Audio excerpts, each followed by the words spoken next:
Wilson Fisk is not a misunderstood man. He's not even a broken one. He's something more controlled than that, and something worse. Because every time he walks into a room, people get quieter without realizing it. Nobody tells them to, they just do. And that's the first warning sign. When a man doesn't need to threaten you to control you, you're already dealing with something dangerous. And the strange part is how normal he tries to appear. Calm voice, slow movements, careful words, like he's built for order, like he's in control of everything around him.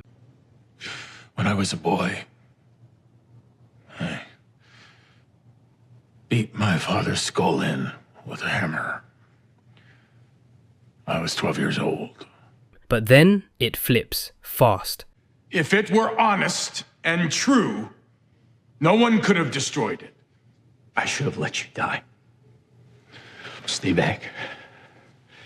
A moment of disrespect, a challenge, a loss of control in his environment, and suddenly it's violence. Not messy chaos, not random rage, controlled destruction, like something being released that was never actually calm in the first place. And that's what he really is. Not chaotic, not unpredictable, controlled. Too controlled. Because everything about him is built around one core need. Never feeling small again. Not even for a second. If you trace it back, it starts with his father. Harsh, demanding, violent in expectation. A kind of pressure that doesn't leave room for failure, only punishment for it. And Fisk learns that lesson early. Weakness doesn't get corrected, it gets crushed. So he adapts. He doesn't grow out of it, he builds on top of it. He becomes someone who is always prepared to never feel powerless again. That's why his control looks so complete on the surface. It isn't peace, it's containment, like holding something heavy underwater for years without letting it surface. He builds an identity around that control. Art, silence, structure, the white suit. It all looks refined, almost symbolic of purity, like he's trying to overwrite what he came from, like appearance could replace history. But it never fully works, because the moment someone pushes against him, the violence returns instantly. No warning, no transition, just release. Like the control was never real, just temporary restraint. Then Vanessa enters his life and things shift. Because she doesn't see him as a monster, she sees him as a man. And that difference matters more than anything else in his world. For Fisk, that kind of acceptance becomes something he holds on to tightly, almost obsessively. But it doesn't soften him, it sharpens him, because now there's something to protect outside of himself. And Fisk doesn't protect things gently, he protects them through control, through force, through eliminating anything that could take it away before it becomes a threat. So even love doesn't calm him, it deepens the need for control. When you strip everything away, Fisk isn't random or chaotic, he's structured damage, a system built on fear and maintained through control. A man who never actually moved past what he was taught as a child. He just became powerful enough that nobody can stop him from acting on it. And the worst part is that in his own mind, he isn't becoming worse. He thinks he's improving, evolving, becoming what he needed to be. But really, he's just a more dangerous version of the same kid who never learned how to lose.